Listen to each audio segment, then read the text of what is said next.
Welcome to the King Connections podcast. I'm your host, King. I'm here and I'm honored to have as my guest today author Kim Lengling. Did I pronounce it? Hello, thank you for having me today. Thank you for being here. I appreciate your investment of time and energy with joining the podcast today. Now, I've been looking forward to it. I think it's going to be fun. Excellent, excellent. One of the ways I like to get started is to ask the question, what's your spiritual energy number? And what I mean by that is a number from zero being life sucks to 10 being life is awesome. Where would you say you fall into that spectrum right now? Today, I'm going to say a 9. Excellent. Thank you. I appreciate that. The reason I asked that question, like Einstein says, everything is energy, and I believe energy is everything. And when people are at sevens or better, then we can have a great conversation, and infinite possibilities can occur from it. So thank you for indulging me with that question. You're welcome. My first question I love to ask individuals such as yourself is really kind of getting at the core of what I believe uh, is what drives a person. And with that being said, what would you say is what you see as your purpose in life? I would like to leave my small slice of the world a little bit better than what it was when I came into it. And I guess by that, I mean sharing kindness, showing kindness and grace to those around me. I think that's what I'd like to do. I would like to leave my little slice of the world just a little bit better than it was when I entered it. Excellent, excellent. Now, another question that I love to ask individuals such as yourself, who I know you have a podcast, author, you're also a veteran, so you have done a lot of things in your life in a leadership position. And I'm curious, how would you define a conscious leader? One who has the ability to listen, to truly Hmm. listen, not just ask a question because you want to hear your own self talk or you want to hear the answer that you want to hear. If I ask someone a question, I want to be able to listen to them. I want to be able to really hear them. So for me, a conscious leader is to really hear who you're talking to and see them for the person that they are. Maybe if it's an employee or colleague or whatever the case may be, see them as a person first before you see any title. Hmm. I like that. Of all the things you've accomplished in your life and experienced in your life and kind of where you are right now, what would you say you're most grateful for? I would have to say my faith. Hmm. Without that, I would not have. I don't believe that I would have made it to where I am today, or to be the person that I'm still striving to be today, without my faith. And I didn't have faith for a long time. It didn't come to me until my mid 30s. Hmm. And looking back over that bumpy road, I can see how I view the world differently, and I see people differently, and I feel things differently. And that's because God's in my corner, and I now know that. So I'm most grateful for that first and foremost, because He's the one who gives all that you want and all that you need.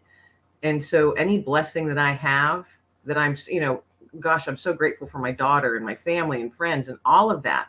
But I don't believe that I could get through and help others get through things unless I had my faith. So that's probably the most important.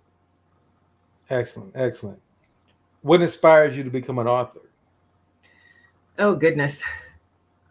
I've always had little stories running around in my head. Always. I just never looked at myself as an author or a writer or anything. I was one of those teenagers who wrote all those angsty poems. Everybody, I think at least every female teenager did it. But I never looked at myself as a writer or considered being one. And I had a woman that I know through professional networking group. She was coordinating an anthology, and the name of the book was called Inspire. And she asked me if I would like to participate. I said, I've never written anything to actually be published in a book. And she was asking for very personal testimonial type stories. And I said, I'm not ready to share mine. And she encouraged me. And I shared my story with her, and she said, Kim, this is something that's got to get out there.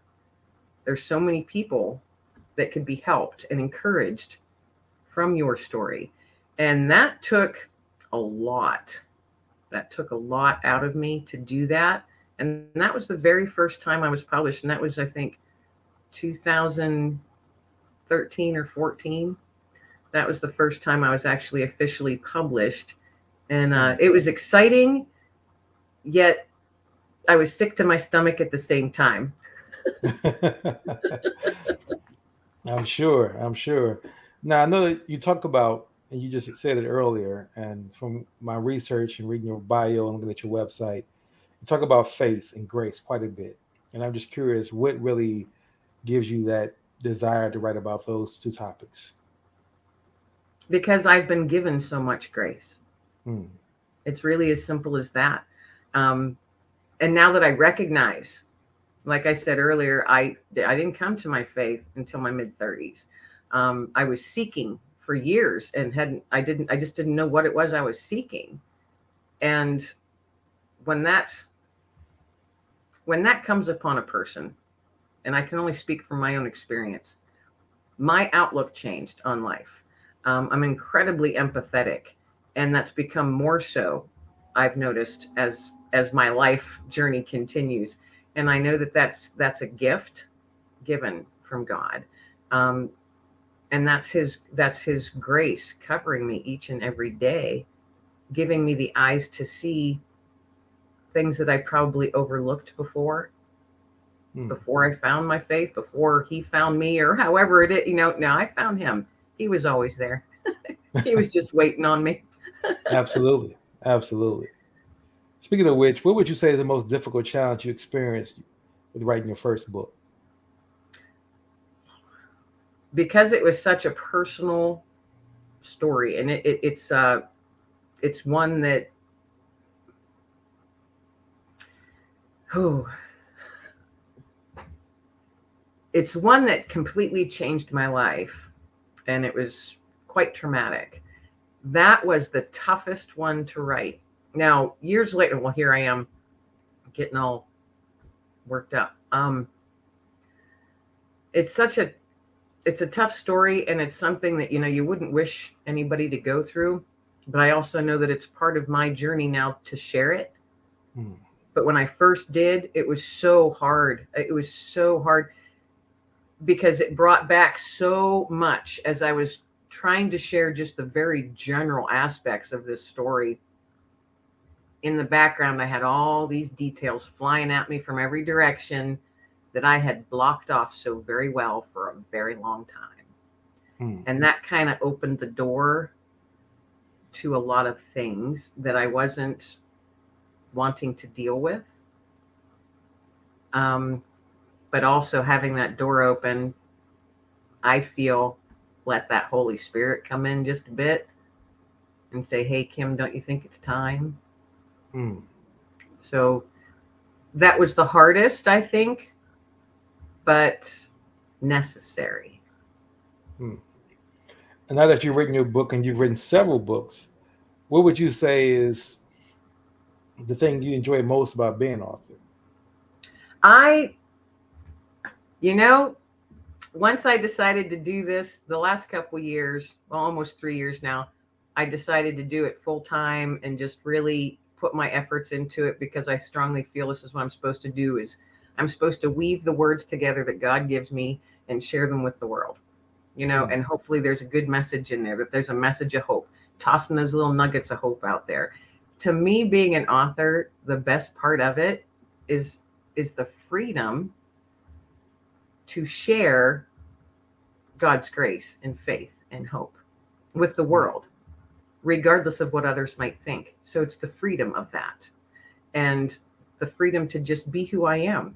I've reached a certain season, I believe, in my life where it's like, it's time to be you. It's just time to be Kim and who God wants you to be. So the freedom of it. Hmm. Excellent. Excellent. I was listening to you thinking about the way you talked about it with such joy in your face. And I could definitely tell you really enjoy being an author. And I know one of the things that you and I have in common is that we're both pet owners. So I kind of wanted to shift the question to ask you about how long have you been a pet owner and what kind of pet owner are you as well? I've always had a dog my whole life. There's always been a dog in my life. Um, Typically rescues. That's well, Mm, they've all been rescues, yeah. And I feel that rescues, their souls are just waiting for the right human, you mm. know. And the one that I currently have, his name is Dexter, and he's a rescue, and he is a Belgian Malinois Mastiff mix, so he's kind of a big Wow. boy. Yeah, Yes, he is. he's a And big boy, and he's a goofball. I constantly call him Durf,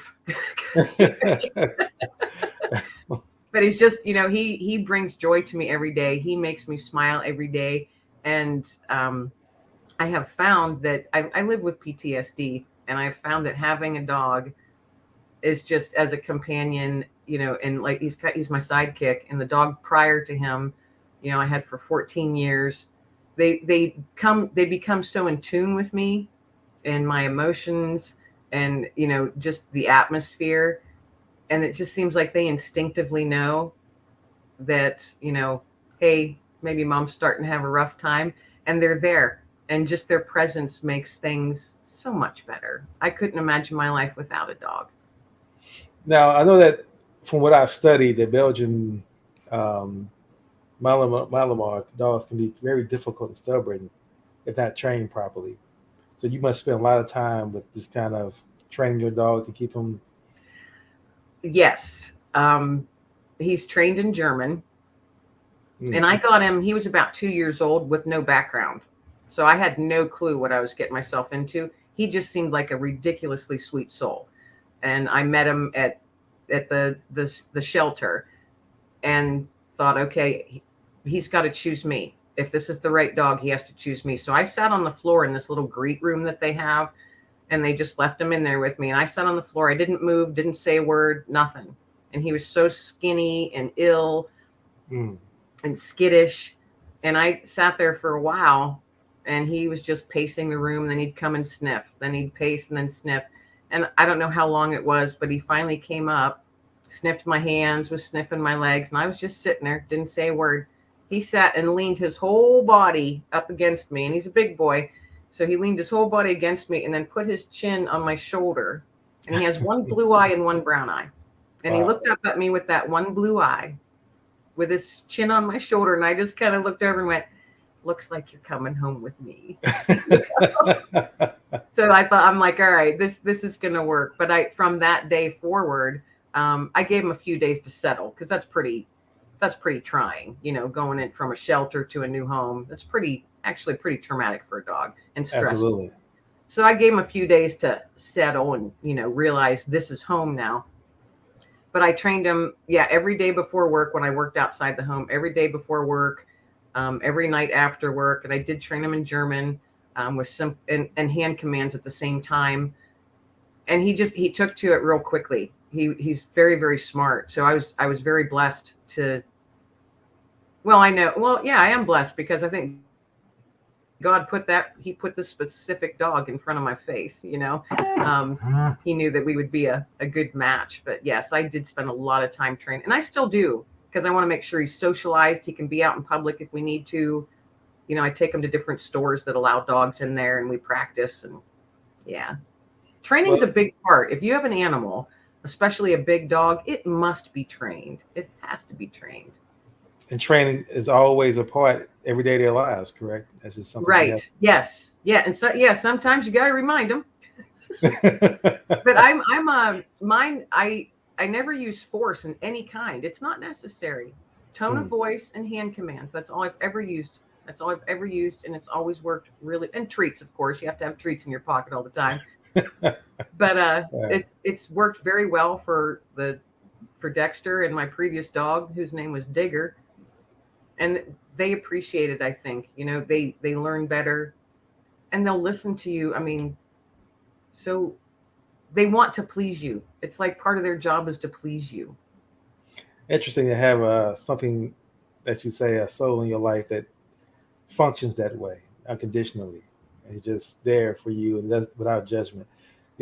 I recently became a pet owner and really been doing my research on dogs and just really understanding the psychology of dogs and just really fascinating to me as how a dog doesn't have any judgment. Like when they see a dog in a dog park, they don't care what color the dog's skin is, what breed, any of that, what size. It just they Right. smell each other. If they like each other's energy, they vibe, and they begin to just play with each other. And it's like I believe we can learn a lot from dogs that way without our biases that we bring into every relationship, every connection that we actually come in contact with. Oh, I agree 100%. I often say if humans were more like dogs, the world would be a better place. Absolutely, absolutely, absolutely. Now, I know that you spend a lot of time from again the work that you do, the podcast, television show. You know, I define it as a servant leader in that context, and I just want to be. I'm curious to know what you see as your role as a servant leader with all the different things that you're involved in. I want to, as a servant leader, hmm, I want to be able to share, and as an author and a podcast host and all of that, I'm using words all the time, every day, all the time in many different ways. And I want to be able to, at the end of the day, look at myself in the mirror and say, did you leave the world just a smidge, just a tiny bit better? Maybe not the whole world, but one other person's world. Did you Mm, leave it just a little bit better? mm, And to me, if we can ask ourselves that and answer in the affirmative, then to me, that's a good servant leader. Now, I'm not out there tooting my own horn and saying, Kim's the best, and I do this the best, and I do this the best. I want to see and encourage and cheer on as I watch others soar. mm.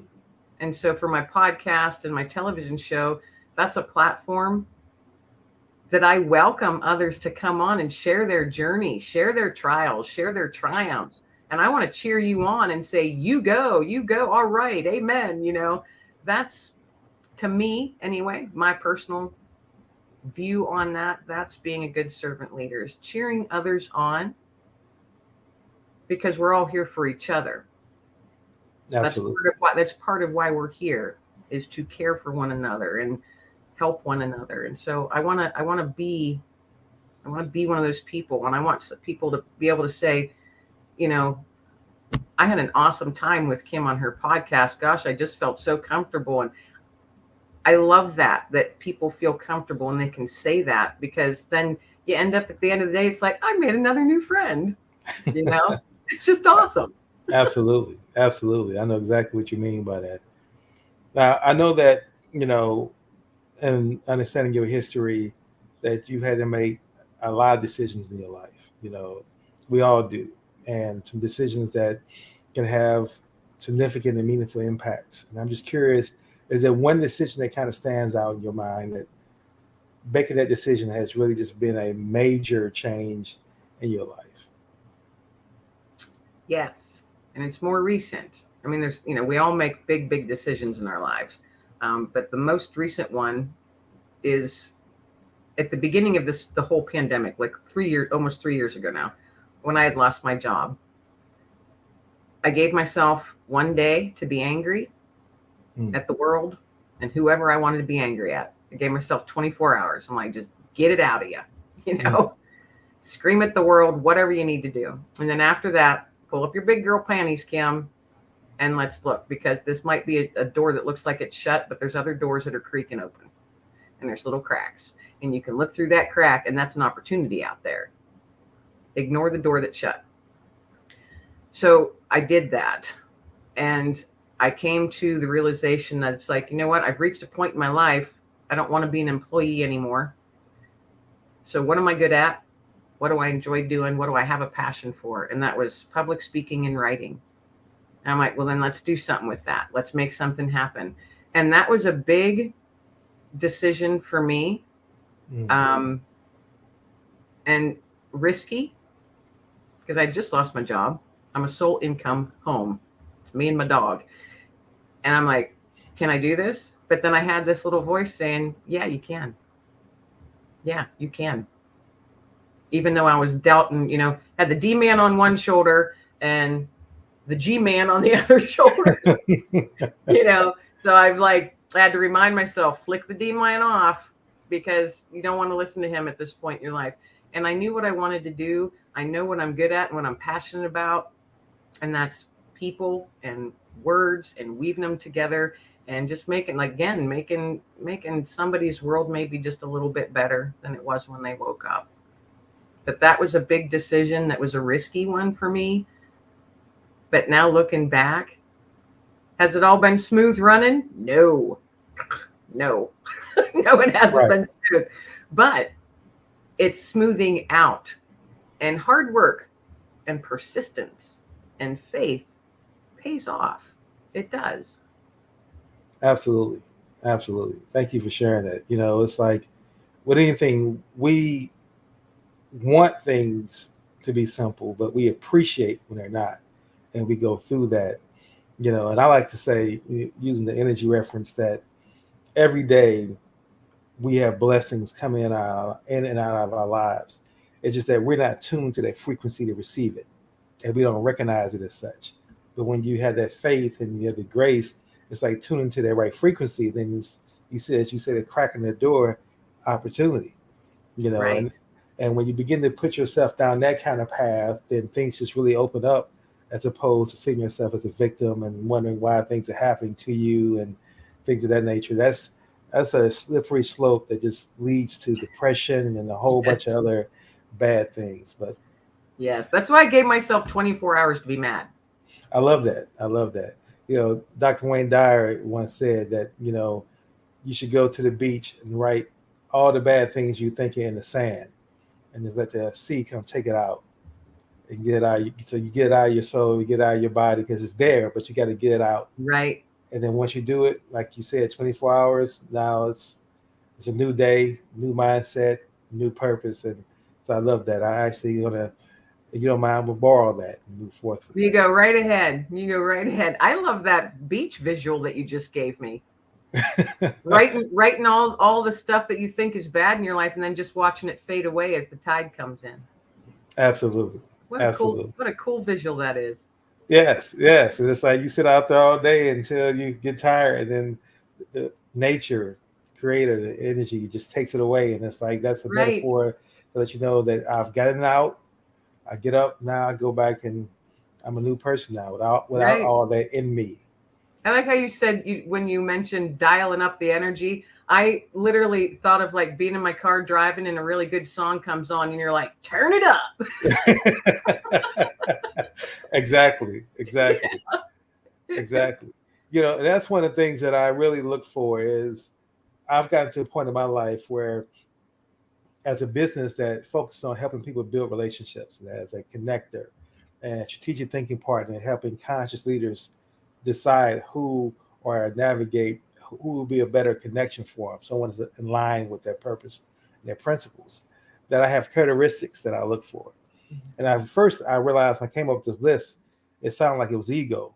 Like I wanted the person to be growth minded, I want a person to be principle centered, I want a person to be um, value driven. Then I asked myself, am I all those things?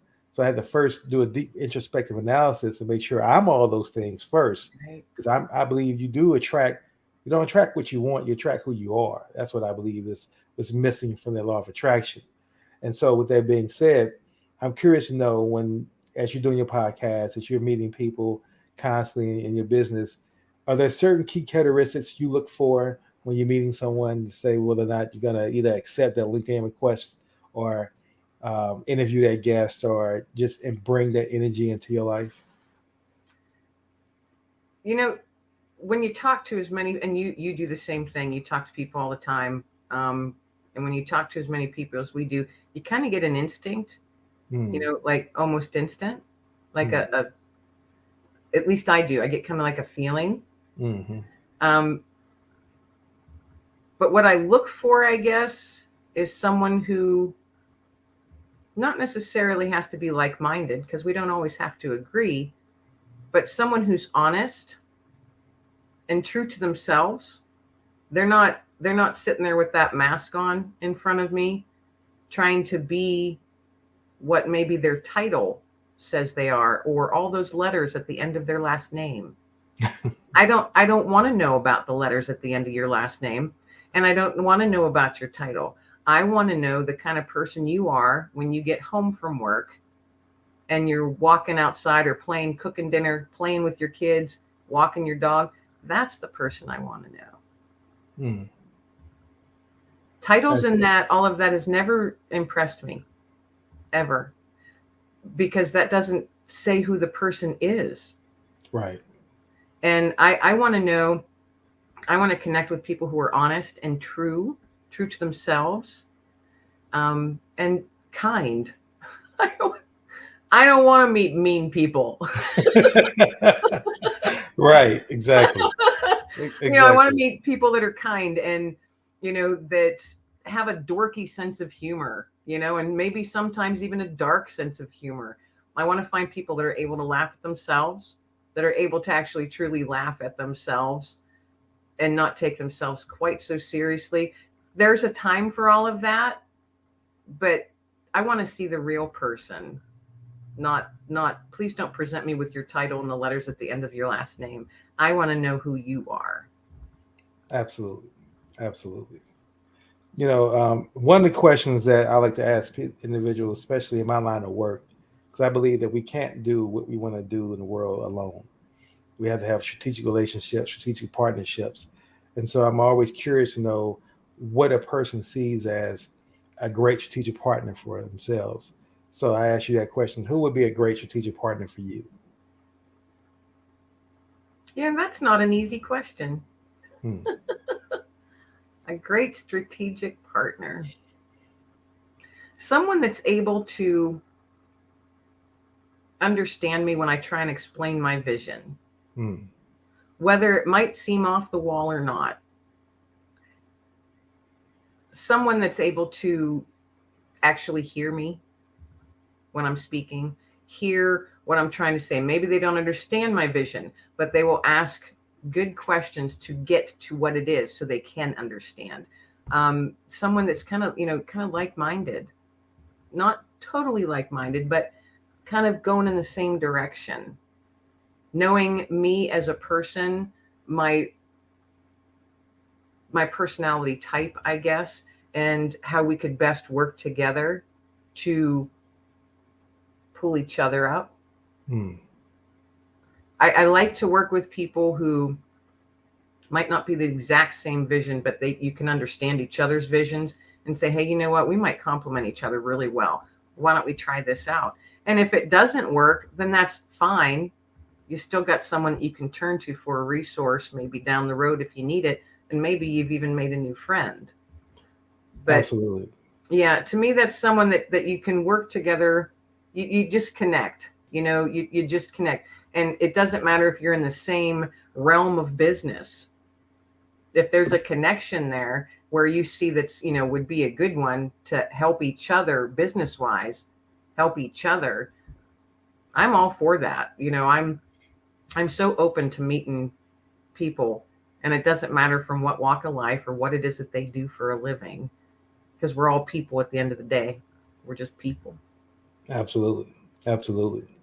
Now, this next question is going to be centered around you have a very positive presence about yourself. You seem very upbeat in times that we talked. And I'm just curious to know, are there certain morning rituals that you kind of go through to kind of put you in that space so that you can guard yourself from all the negative energy that the news and the media and the world wants to throw at us? Absolutely. I wake up, and the very first thing I do is get a cup of coffee and grab the dog, and we are outside walking for at least a half an hour Hmm. every morning. That's usually between 5:30 and 6 a.m. Hmm. That's my favorite time of day. Being outdoors. I live in the country, so I'm blessed to be surrounded by fields and woods, and I've constantly got wildlife walking through the yard, and we see them every day. And being outdoors, just the smells and the sounds and the sights that God gives me every morning is just my reminder that I've put you here for a reason. Now just breathe right now, child. Just breathe a little bit before the day starts. Mm. And it's just, that's, and I often say when I'm outside walking with the dog, that's where I breathe. That's where I can breathe so freely. And I just breathe in, because it's a blessing. Everywhere you look, you can find a blessing. Like you said earlier, they're coming at you all the time. I think a lot of times we miss them. You Right. don't recognize them for what they are. And I'm able to recognize them a lot more now. So coffee, walking the dog, and then I come in and I might read for a little bit, and then I'm pretty much on the computer by 7 a.m. Mm.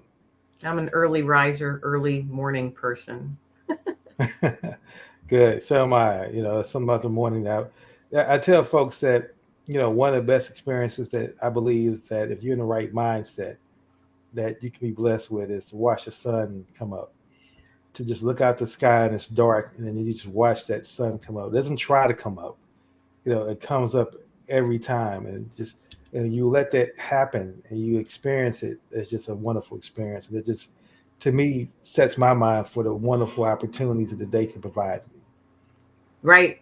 There are mornings that I'll be standing at the edge of the field and I'll turn and look because it's real foggy. Sometimes it'll be like you can see the fog rolling across the field, and it's so silent. It's just it's an amazing experience. But as the sun starts to peak up, it turns all those particles of the fog into the color that the sun's shining out. So there was one morning where the sun was coming up and it was kind of cloudy. It was real like humid and hazy, and the fog was really heavy. And as the sun was peeking up over the horizon, the sky turned pink, and then all of the fog turned pink. Mm. And it was just rolling really gently and silent across the field. And I'm just standing there with my dog in awe. I was just in awe. Mm. It was the most beautiful, like 60 seconds, if that. But that sunrise, and I'm like, how could I often feel so bad for people who miss those things. Like, how could you be Absolutely. sleeping? How could you be sleeping through this? Absolutely. Absolutely. Absolutely. Yeah, And I'm in awe. I'm in awe often watching the sunrise because it's the dawn of a new day. And it just, at least for my soul, it's like, all right, let's go, you know? exactly. Exactly. It is free. There's no person you got to pay for it. There's no Right. subscription service that somebody can deny you from it. It's there every day that you wake up and you recognize the beauty of it, the majesty of it. So Yes. absolutely. Now, my last two questions I want to ask, or actually third question, three more questions. This question, and I want to kind of set the context before I fully ask it, and that is there a kin connection you would like to meet? And what I mean by that is not necessarily a place or a play on my name or my company name. It's more about I've gave a title to an individual that has achieved a certain level of success in life, whether it's professional, personal, or career, that you truly admire. And you say, well, if I ever met this person and we were able to do something together, we were able to co-create, then it would change my life exponentially, and we can make a huge difference in the world. And I've created a method, a strategy of to go about connecting with these individuals. I believe everybody is reachable, depending on being in line with the individual. And so for me, my example is Magic Johnson, and not from the celebrity because he's a basketball player. It's his business work, it's his community work, and I believe that him and I begin to work together, we can make something wonderful happen. I don't want to meet him as a fan where I'm here and he's here and I'm just asking for autographs. It's more about, listen, I bring value. Let's co-create. Let's make something magical happen. And my question now, with that context, who will be a great king connection for you to meet? Gosh, over the years, there's so many people that you would like, you daydream of meeting.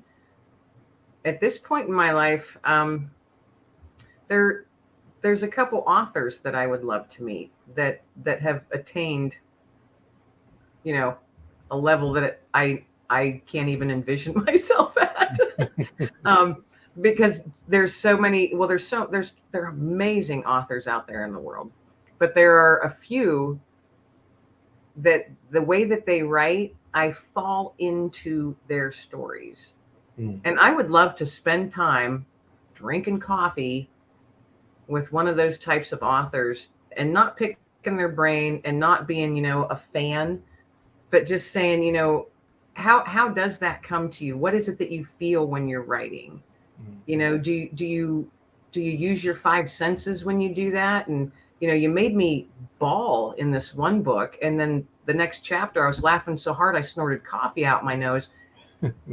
When I can fall into a book, and you read a book and you'll read it in one day, and you look up and you're going, oh, I'm here.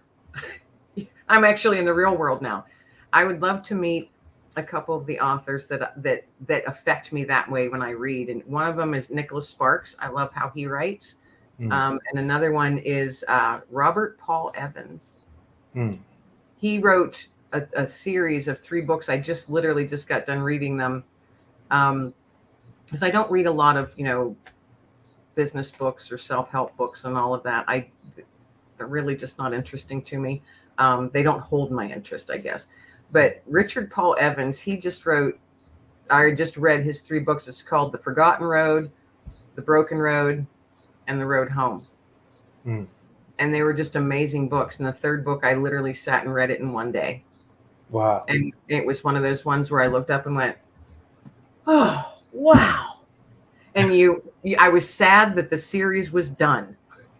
So I want to stay in that story. I want to find out more. That's the type of person I would love to meet, is one of those authors that just hits me in the feels. They've honed their craft really, really well. You may have answered my next question with an answer, but I'm still going to ask anyway. Is there a book that you would recommend that has been very influential in your life that you would like to share with our listening audience? Influential. I think if books can make me feel, that's influencing me. Right. And those ones I just mentioned, that by Richard Paul Evans, and everybody has different tastes in reading. Mine changes. I'll get in a groove where I might read cheesy romances for a couple days just because I don't want to think. You're right.